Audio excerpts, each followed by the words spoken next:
Hey, this is Kevin with Imagination Hobbies, coming at you with kind of like a product review a little bit.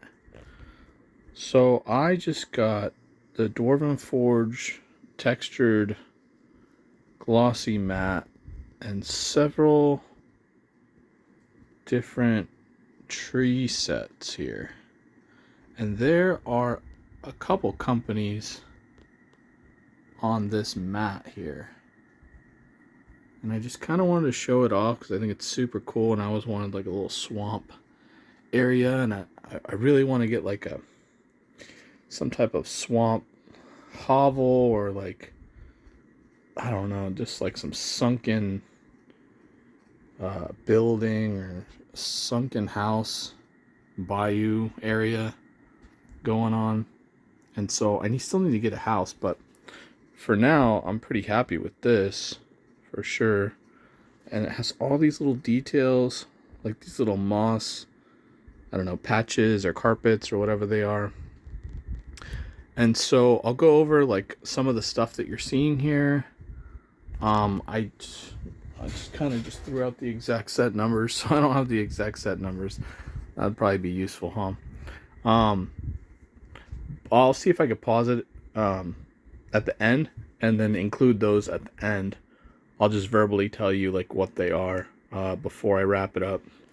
But to me, this just looks really good. I know like my background doesn't, with all the painting station and all the like garbage and stuff over here. I just had to like move some stuff around, and I still gotta throw some stuff out. But here's part of the Dwarven Forge ship, which is pretty cool. I just have it like, you know, like it's broken on the side of the shore or whatever. So that extends this boat, this bayou barge or whatever they call it, out to be longer. There's also a hidden compartment kind of thing under here. You could lift this up and have like a little storage compartment. Here's a little Dwarven Forge, I don't know, plant monster. These are Dwarven Forge lily pads and little Dwarven Forge plant scenery stuff. This is like a jungle shrine that someone made on eBay and I bought a long time ago. It's literally on a CD. But I think they did kind of a cool job on it, so I just threw it down there just to mix it up. But these are not Dwarven Forge. These are Monster Fight Club. And these are the Monster Fight Club trees that come with these toppers right here. And so you can make like, you know, a forested tree area, or you can just go with like this dead tree. And then I threw one of the Dwarven Forge mosses on there, and these are pretty sturdy too. They're not made out of Dwarven Forge, but they are made out of a flexible plastic. And what's cool about what I was going for here is I wanted to incorporate my Monster Fight Club terrain into the Dwarven Forge stuff that I bought, and I wanted to buy things that were going to be somewhat compatible.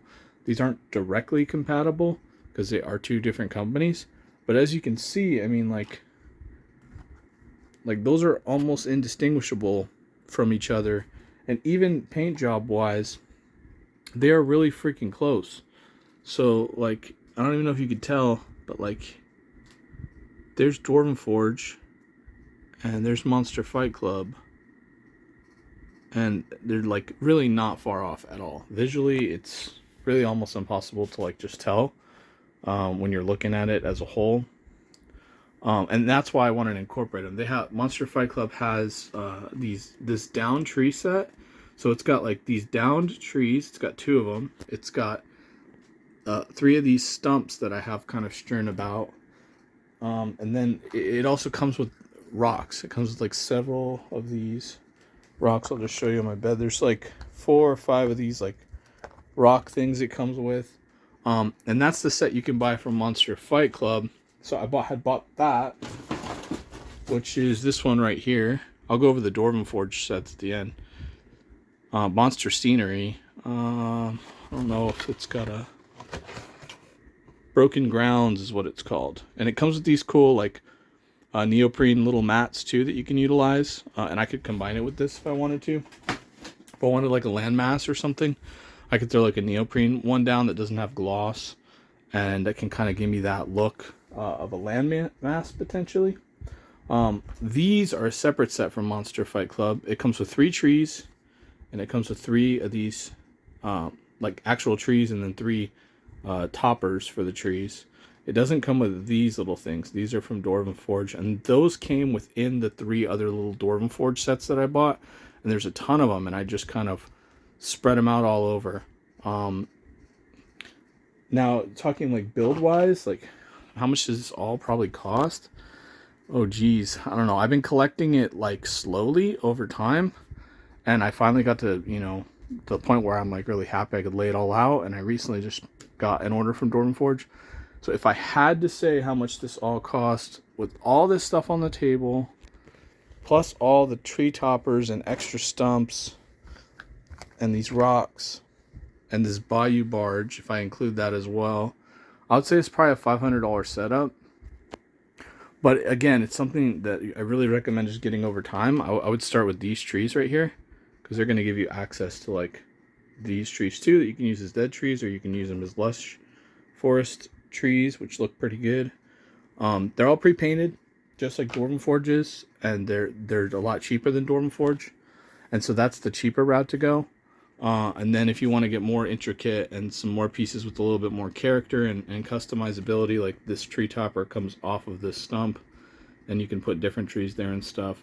You can mix and match with Dwarven Forge. If you want really characterful pieces like this, I mean, you can get that through Dwarven Forge. And I'll go over the 3 sets that I bought, which gave me a bunch of these moss pieces, and it gave me all the little scatter, like these lily pads. I really wanted some lily pads, so I was able to get 3, which can suffice.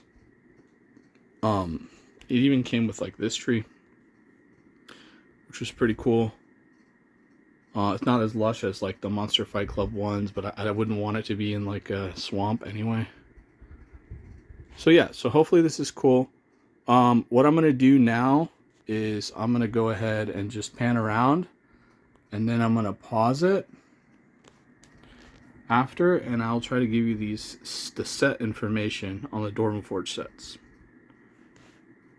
But I'm really liking how this turned out, and it's flexible. I can turn this into a forest. I could replace this mat with one of my forest neoprene mats that I have from, like, I don't know, Fat Mat, or I don't know, there's all the other companies that make neoprene mats that you can buy from. And I could just replace this mat with a forest mat, take out some of the, like, I don't know, mossy things, or things that are just over swampy, like you wouldn't put this on the ground in the middle of a forest, and just take out a few things, and then throw these toppers on, and then boom, I have, a whole really characterful forest. And that was a big thing for me, because I don't know how often you guys have actually been to swamps in your D&D campaigns, but it is not very frequent. And so all this stuff, I wanted to be able to use like 90% of it elsewhere. This boat I can use elsewhere. Like everything here I can use elsewhere except the lily pads. Basically, they're pretty much dedicated to being like a swamp area. But even if I just had like a lake in the middle of the forest, because I do have a neoprene mat for like a little circular oval lake, I can just throw these down on top of it and still get use out of it. So I would say this is actually super versatile. This mat thing right here is like 20 or $25, I can't remember, but it's cool because it has that semi-gloss on it. It lays decently flat. I would be very careful about putting little creases in it, because if you put a little crease in it, it seems like it could be permanent. But as far as, if you're just careful with rolling it up and rolling it out, it seems like it's going to last you a long time, and you'll be able to get a lot of use out of it. Yeah. So maybe in the near future, I'll do a video and I'll change all this terrain into like a forest scape. And we'll see how that comes out and how that turns out. And if, it looks good to you guys, that'd be kind of cool too. But stay tuned. I'm going to pause this. You're probably not even going to notice, but I'll be right back with the information. All right, I'm back. So these are the item numbers. These are the sets. So the Swamp Starter set I think that one just gave me the like bases here, like these little bases, that base. It gave me stuff like that where the trees kind of like curl into the water, twist into the water. And then let's see, dying forest tree toppers are like all the tree toppers like that go on top. Swamp stump lumps. Yeah, I'm confusing this. So the swamp stump lumps are the actual bases, like those things right there. The tree toppers are the tree toppers, and the swamp starter set is the thing that gives me the mix of everything. So the swamp starter set, I think, gave me this cool piece. It gave me this piece. It gave me the little lily pads and all the little plant things. You know, if I'm getting that incorrect, I definitely apologize. But I mean, it's all these. So if you go and you look at each one of these sets on their website, here's the item numbers. You could see what I got. I also got the mountain lake texture mat, which is something separate that I'm not showing you right now. But I got that for like a dock situation where boats can like be at a harbor. I did like the little gloss on it, and I like the size of it, like a little 2-foot mat like this. And so that's what I got that for. But the swamp texture mat is what you're seeing here. Gridless. They offer gridded. I like the gridless better. I'm more into the idea of not obscuring the immersion. I actually have these little plastic templates I laser cut out of acrylic, and you put them up to, like, let's say they're like this long. You put the base of the mini up to this side, you move the mini to where the base of it is on the back of this side, and it measures out the exact distance of 30 in-game feet, which is 6 squares, which is 6 inches effectively. And it functions if you have a 1-inch base. If you have a bigger base, I have a separate template, so it functions. I'd love to like do that as a Kickstarter one day, because it's such a simple idea. Like, I don't even know if it's like enough of a thing to sell. It's not enough substance of something to make any money off of. People would just be like, I could just do that at home, and I'm like, well, do it at home. I don't care. But yeah, I don't know. Let me know what you guys think. Hopefully I didn't dox myself. If I did, I have to redo this whole video. But I will go ahead and catch you later. Thanks for watching. This is Imagination Hobbies with Kevin signing off, and have a good day.